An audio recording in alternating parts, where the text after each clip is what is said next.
তো ছোটবেলা থেকে আজকে ক্লাস 8 পাস করে 9-এ উঠছি।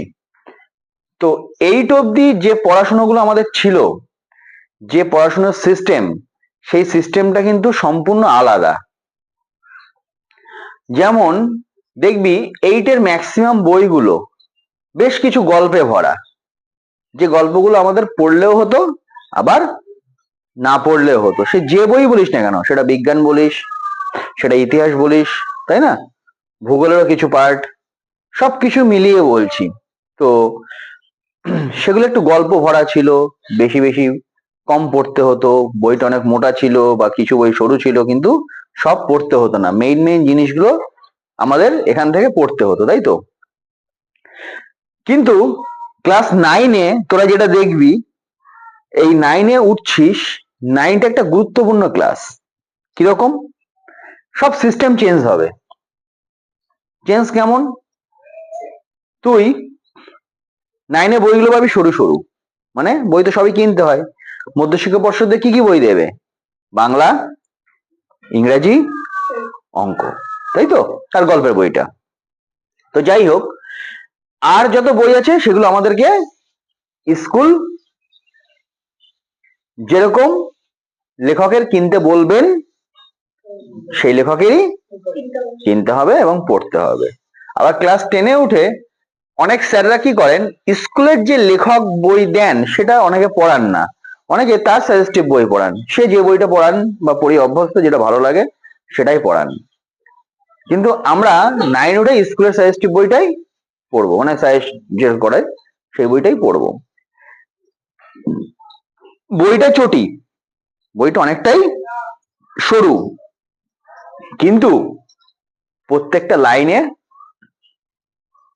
প্রশ্ন, মানে আমাদেরকে কি করতে হবে, রীতিমতন পড়তে হবে, খাটতে হবে। মনে করবি ওই বইটাই শেষ করতে গেলে অনেক কষ্ট হয়ে যাচ্ছে, একটু কঠিন লাগবে। কেন? একটা গণ্ডির বাইরে যখন আসবো তখন তো কঠিন লাগবে। মনে আছে আমাদের যখন প্রাইমারি স্কুল 4টাকে রেখে আমরা যখন হাই স্কুলে উঠেছিলাম, অর্থাৎ ক্লাস 5-এ এন্ট্রান্স দিয়ে গেছিলাম, প্রথম দিনটা কেমন লাগছিল মনের মধ্যে? একটু ভয় ভয় বা একটু কেমন হবে, নতুন স্কুল, সেখানের বন্ধুরা কেমন হবে, স্যার ম্যাডামরা কেমন হবেন, সেরকম একটা মনের মধ্যে একটা সংশয় ছিল না? এবার সেই সংশয়টা কি হয়েছে, আমরা থেকে থেকে বা 2-5 দিন যাওয়ার পরে আস্তে আস্তে সেই ভীতিটা কমে গেছে, আরো ভালো লাগা শুরু হয়েছে। কেন? নতুন বন্ধু পেয়েছি, বড় স্কুল, একটা অন্যরকম ব্যাপার, তাই না? তো ক্লাস 9টাও ঠিক তেমন, 8-এর গন্ডি একরকম, ওই প্রাইমারি থেকে হাই স্কুলে পড়ার মতন। প্রাইমারি স্কুল থেকে আমরা যেমন হাই স্কুলে এন্ট্রি নিয়েছিলাম, ঠিক তেমন হলো ক্লাস 9-এর গন্ডিটা। বইগুলো ঠিক তেমন প্রথম প্রথম কঠিন মনে হবে, যে মনে করো ই বাবা এরকম বই সব পড়তে হবে। এবার কি দীর্ঘদিন থাকার পরে আমাদের সেই জিনিসটা দূর হয়ে যাবে, সেই ভয়টা দূর হয়ে যাবে। কেমন? সেই ভয়টা দূর করার জন্য আমাদের সিস্টেম অনুযায়ী কিন্তু পড়তে হবে। এইটা অনেক ফাঁকি দিয়েছি, অনেকটা সময় পেয়েছি খেলাধুলো করার, বদমাইশি করার, কিন্তু 9-এ দেখো খেলা তো অবশ্যই, এই সময় খেলবি না, এই সময় ঘুরবি না, তো কোন সময় ঘুরবি? বড় হয়ে গেলে আমাদের মতন তখন কি খেলতে যাবি, ঘুরতে যাবি, বা সময় পাস করবি, বন্ধু বান্ধব মিলে সময় পাস করবি? তখন সময় হবে না, তখন কাজের পিছনে ছুটবি, যে যার কর্মের জন্য ছুটবি তখন, তাই না? যে যে কর্মে যুক্ত হোস না কেন, সবাই তো একরকম কর্ম করবি না। কেউ চাকরি করবে, কেউ ব্যবসা করবে, বা কেউ কোনো প্রতিষ্ঠান চালাবে, বিভিন্ন রকম আছে, তাই তো। আশা সবসময় উপর লেভেলে রাখতে হবে, যে আমার এই আশাটা। এবার আশা দেখে চুপচাপ বসে থাকলে হবে না, তাই তো। আশা দেখা মানে স্বপ্ন দেখা, আশা বলতে স্বপ্ন, স্বপ্ন দেখাটা যেমন ভালো, স্বপ্নকে বাস্তবায়িত করা আরো ভালো, আরো মজা লাগবে। কিন্তু স্বপ্নকে বাস্তবায়িত করতে গেলে কি করতে হবে? আচ্ছা, আমি স্বপ্ন দেখলাম আজকে আমি বিরিয়ানি খাবো বিকাল বেলায়। আচ্ছা, বিরিয়ানি খাওয়ার জন্য আমার তো এখন ছাত্র জীবন, তাই তো। তা ছাত্র জীবনে বিরিয়ানি খেতে গেলে কি করতে হবে? মা বাবাকে বলতে হবে তো সেইভাবে, নাকি? ধর তুই এখন মাকে গিয়ে বলি মা আমি বিরিয়ানি খাবো, আর বললি না, মা ভাববে কি হয়তো ছেলে এমনি বলেছে বা মেয়ে এমনি বলেছে, তারপরে কি সেই ব্যবস্থাটা করবে? নাই করতে পারে। মা মায়ের মতন রান্না করলো আজকে, তুই গিয়ে দুপুরবেলা দেখলি বা সন্ধ্যাবেলা দেখলি মা রুটি আর সবজি করেছে, তখন তোর মনটা কেমন লাগবে? ভেবেছিলাম বিরিয়ানি খাবো, কিন্তু এখন রুটি সবজি খেতে হচ্ছে। বা দুপুরবেলায় খেতে ইচ্ছে হয়েছিল, দেখলি যে মাছের ঝোল ভাত বা ডিমের ঝোল ভাত, তখন তোর মনটা খারাপ লাগবে না? তাহলে বিরিয়ানি খেতে গেলে আমাদের কি করতে হবে? মাকে বা বাবাকে একের অধিকবার বলতে হবে যে মা একটু বিরিয়ানি করো না আজকে, বা বাবা একটু বিরিয়ানি নিয়ে এসো না। যদি মা না করেন বা করতে না পারেন বা সময় না পান, তাহলে কি হবে? দোকান থেকে আনার কথা বলবো যে মা একটু নিয়ে আসো বা বাবা একটু নিয়ে আসো না, একটু খাই আজকে, একটু ভালো লাগছে, একটু খেতে ইচ্ছা করছে। তাহলে কি আমাদের যেমন বিরিয়ানি বলিস বা মানে আমরা বিরিয়ানি কথাটা কেন বললাম, সবাই একটা মানে দেখ আমরা বাঙালিরা হলো খেতে ভালোবাসি, তা সেখানে বিরিয়ানিটা বেশ সবার একটু ভালো লাগে, আবার অনেকের লাগে না, সবার বলা ভুল। সেক্ষেত্রে আমি বিরিয়ানির কথাটা উল্লেখ করলাম যে তোদের খেতে গেলে বারে বারে বলতে হবে, একের অধিকবার বলতে হবে বাবাকে বা মাকে। সেই ক্ষেত্রে যেমন একের অধিকবার বলে তুই অ্যাচিভ করছিস বিরিয়ানি খাওয়াটা আজকে, তদ্রূপ তুই যে স্বপ্নটা দেখবি সেই স্বপ্নটা অ্যাচিভের জন্য কি করতে হবে? তোকে তো সেই মতন খাটতে হবে নাকি? তুই যদি না খাটতে পারিস তাহলে তো সেই স্বপ্নটা পূরণ হবে না, হবে কি? নিশ্চয়ই না। তাহলে স্বপ্ন যেমন দেখবে, স্বপ্নকে বাস্তব করাটার কাজ কিন্তু তোমার। তোমার মা বাবা তোমাকে নিয়ে কিন্তু স্বপ্ন দেখে, স্বপ্ন দেখে বলেই তোমাকে পড়তে পাঠাচ্ছে। তাদের কষ্ট হচ্ছে, কিন্তু শত কষ্ট হয়, কিন্তু তোমাকে কিন্তু বুঝতে দেওয়ার চেষ্টা তারা করে না। তারা আমাদের যারা গার্জিয়ানরা আছে এখানে বা আমাদের এলাকার চারিপাশে সবাই বিভিন্ন রকম কাজের সাথে যুক্ত। সবাই তো সার্ভিস হোল্ডার না, গ্রামে কজন সার্ভিস হোল্ডার আছে, তাই না? আমাদের এখানে সার্ভিস হোল্ডারটা কম, বিভিন্ন পেশার সাথে যুক্ত, বিভিন্ন কর্মের সাথে যুক্ত। তাহলে তারা দেখবি সারাদিন কর্ম করে যাচ্ছে। আচ্ছা, কর্ম করে কি সেই অর্থটা শুধু কি তাদের পিছনে ব্যয় করছে? তারা কি করছে? দুমুঠো খাচ্ছে। দেখবি বাবা বা মা অকেশন পারপোজ অর্থাৎ পুজোয় নতুন পোশাক, বা মুসলিম যারা আছে তারা ঈদে নতুন পোশাক কিন্তু আগে তারা নেয় না, আগে কি করে? ছেলে বা মেয়েকে দেয়, তাই তো? তারপরে যদি অর্থ ঠিকঠাক তার কাছে থাকে, তারপরে নিজেদেরটা কেনার চেষ্টা করে। কিন্তু ছেলে বা মেয়েকে যে দাম দিয়ে কিনে দেওয়ার চেষ্টা করে সেই দামে কি নিজেরা নেয় বা নেন? না। কি করে? কোনো মতো একটা নিয়ে নিল। তোকে যদি 1000 টাকা দামের দেয়, দেখবি মা বাবা সবসময় 500 600, মানে আমি ডিফারেন্সটা বলছি, অনেক দামেও কিনতে পারে। আমি জাস্ট টাকার অ্যামাউন্টে এমনি একটা উদাহরণ সাপেক্ষে দিলাম। দেখবি সে তো সবসময় তোর কম দামি নেবে জিনিস, কখনোই চাইবে না যে আমি বেশি দামি নেই। কেন? ওই যে অর্থটা বাঁচাবে সে অর্থটা কি করবে? সে অকেশন পারপাস খাওয়ার পিছনে খরচ করবে। বাঙালিদের 12 মাসে 13 পার্বণ। তাহলে পুজোর সময় যদি আমি ধরি, পুজোর সময় অষ্টমী নবমী দশমী একটা তো আমাদের খাওয়া দাওয়ার লেগেই থাকে বাড়িতে, তাই না? তো তার পিছনে ব্যয় করবে বলে অর্থটা জমিয়ে রাখে।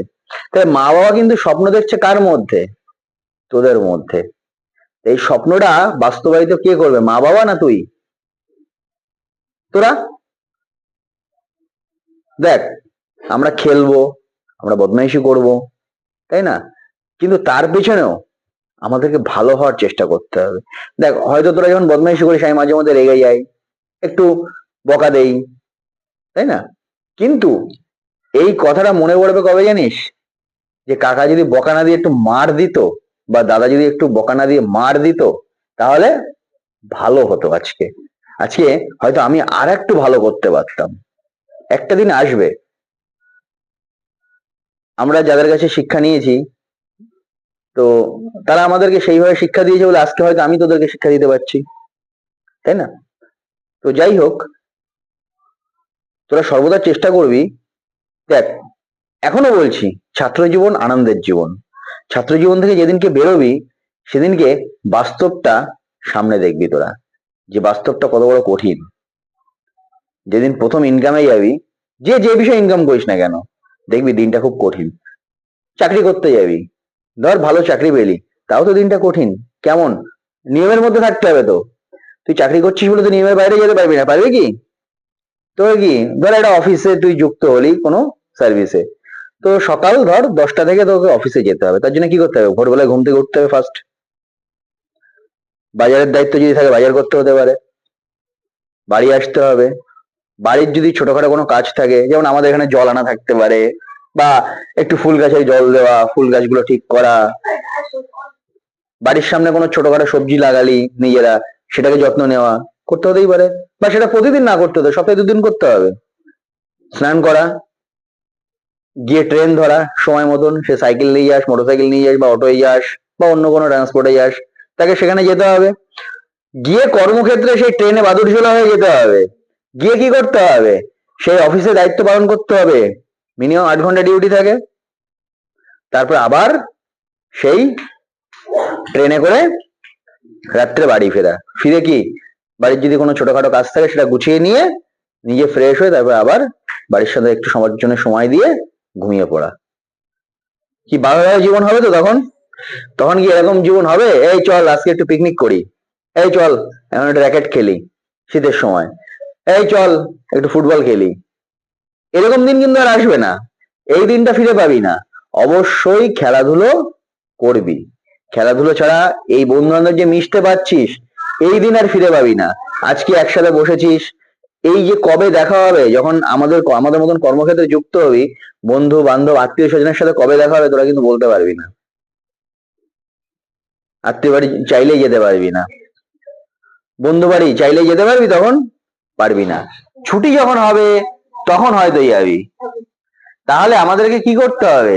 এই যে ক্লাস 9টা কিন্তু অত্যন্ত গুরুত্বপূর্ণ ক্লাস, শেখার ক্লাস। এই সময়টা অনেকটা শিখতে পারবি। কঠিন লাগবে প্রথমে, অনেকটাই কঠিন লাগবে, কিন্তু কঠিনকে সহজ করার জন্য কি করতে হয়? বারে বারে পড়তে হয়। সেই ছোটবেলায় একটা মাকড়সার গল্প বলেছিলি, যে একটা মাকড়সা বাসা বানাতে চাইছে একটা নির্দিষ্ট জায়গায়, সেই জায়গাটায় বাসা বানাতে সে বারে বারে পারছে না, তখন কি করলো? বারে বারে চেষ্টা, কিন্তু একবার সে সফল হয়েছিল। মনে আছে গল্পটা? আমি ছোট্ট করে বললাম। তাহলে কি, যতই কঠিন কাজ হোক না কেন, তার চাবিকাঠি কি? চেষ্টা করা। চেষ্টা করলে তো হবেই। আচ্ছা, যে প্লেন চালাচ্ছে সেও তো মানুষ নাকি? আচ্ছা, যে টোটো চালাচ্ছেন সেও তো মানুষ। কর্ম সবটাই শ্রেষ্ঠ, কোনো কর্মই ছোট না। যে টোটো চালাচ্ছেন সেও সংসারের জন্য করছেন, যে প্লেন চালাচ্ছেন সেও সংসারের জন্যই কর্ম করছেন, কিন্তু কি কর্ম বিশেষ, আয় বেশি আয় কম, আর সেই বিশেষ লাইফস্টাইল, তাই না? কিন্তু কোনো কর্মই ছোট না। তোমরা যে কর্ম করো না কেন সেই কর্মটাকে শ্রেষ্ঠ মনে করো সর্বদা, তাহলে দেখবে সেই কর্মতে অ্যাচিভ বা লাভবান হতে পারছো। অনেকে মনে করে আমি ব্যবসা করব বা আমি ছোট দোকান নিয়ে বসবো, আরে ওই ছোট দোকান দিয়েই তো কত সেই ভাইরাল হয়ে কত কিছু করে নিচ্ছে, তাই না? বহু লোক বহু কিছু করে নিচ্ছে। এরকম উদাহরণ একটা নয়, হাজার হাজার আছে। ছোট জায়গা দিয়ে, ছোট ব্যবসা দিয়ে সে বৃহৎ কিছু করে নিতে পারছে। কি করে পারে? ইচ্ছে, নিজের মনের ইচ্ছে থাকার দরকার, এবং কি সঠিকভাবে নিজেকে পরিচালনা করার দরকার। তাহলে তোমাদের এই যে সঠিকভাবে কেন পরিচালনা হবে, ক্লাস 9টা কেন পরিচালনা হতে বলছি? দেখো, মাধ্যমিকের মার্কশিট, মানে মাধ্যমিকটা তো নিশ্চয়ই শুনেছি, এর পরের বছর ক্লাস 10। আচ্ছা, মাধ্যমিক যখন আমি ভালো রেজাল্ট যদি না করি, 11-এ উঠে আমি কি নিজের ইচ্ছা মতন বা ভালো সাবজেক্ট গুলো নিতে পারবো না? তখন কি পার্সেন্টেজ কম হলে স্কুল থেকে একটা গড় সাবজেক্ট বলে দেয়, সেইগুলো নিতে হয়। আর যত তুমি তোমার রেজাল্টটা ভালো করবে, তত কি হবে? তুমিও তোমার পছন্দ মতন বা ভালো ভালো সাবজেক্ট যেগুলো পড়লে ভালো হবে সেগুলো তুমি নিতে পারবে। তাহলে এখন থেকে কিন্তু সঠিক সময় নিজেকে একটু একটু করে গড়ে তোলার, তারপরে কিন্তু তুমি সঠিক জায়গায় যেতে পারবে, মাধ্যমিকটা ভালোভাবে দিতে পারবে। যখনই মাধ্যমিক পরীক্ষা ভালো দেবে, ভালো রেজাল্ট হবে, 11-এ তুমি তোমার পছন্দ মতন সাবজেক্ট নিতে পারবে। এইবারে কেন বললাম মাধ্যমিকটা ভালো দিতে পারবে? আচ্ছা, তুমি ক্লাস 1 থেকে তুমি যে 9-এ পড়ছো, তুমি প্রত্যেকটা ক্লাসের রেজাল্ট কি যত্ন করে দেখে দিয়েছো? না, দেখাতে পারবে না। আচ্ছা, তোমার বাবা, কাকা, মা, জ্যাঠা যারা এডুকেটেড আছেন বাড়িতে, তাদের রেজাল্ট যদি তুমি বলো যে বাবা আর 6 এর রেজাল্টটা দেখাও তো। পারবেন? হয়তো পারবেন না, কিন্তু তুমি তোমার বাবাকে গিয়ে যদি বলো, বাবা মাধ্যমিক রেজাল্ট দেখি তো তোমার, তখন বাবা বলবে দাঁড়া ফাইলটা বের করি। ফাইলটা বের করে তোকে রেজাল্টটা কি করবে, দেখাতে পারবে। বা উচ্চ মাধ্যমিক রেজাল্টটা দেখি, দেখাতে পারবে। কলেজের রেজাল্টটা দেখি, দেখাতে পারবে। কেন? এই রেজাল্ট গুলি তোমার সারাটা জীবন কাজে দেবে। কেন? এই রেজাল্ট নিয়েই তো পরীক্ষায় বসতে পারবে চাকরির। মাধ্যমিক পাশেই তো সব চাকরির এখন শুরু ফর্ম ফিল আপ করা, তাই না? মাধ্যমিক উচ্চ মাধ্যমিক পাশের রেজাল্টই মানে তোমার ভ্যালু আছে। তাহলে তুমি যে ক্লাসটায় আজকে উঠেছো, ক্লাস 9, এই 9টার কিন্তু তোমার কাছে অনেক দামি ক্লাস। কোনো গৃহে প্রবেশের আগে মেইন দরজা বা মেইন গেট ক্লাস 9। এই গেটটা পার করে ঢুকবে, ঢুকে দেখবে ক্লাস 10-এ পৌঁছেছো। তখন দেখবে অনেক সহজ, অনেক সরল, সাবজেক্ট গুলো ভালো, ভালো লাগছে। কেন? 9 কঠিন লাগবে বলেই 10 সহজ লাগবে। কারণ তোমরা যত গুরুত্ব দিয়ে পড়বে, 9টা আস্তে আস্তে তত সহজ লাগবে, এবং কি হবে, তোমাদের কাছে 10টা সহজ লাগবে, 10-এর রেজাল্টটা করতে আরো সুবিধা হবে। কেমন? একটু মন দিয়ে পড়ো। 9টা যত যে ভালো করে মন দিয়ে পড়বে, সে তত ভালো রেজাল্ট করতে পারবে। কেমন?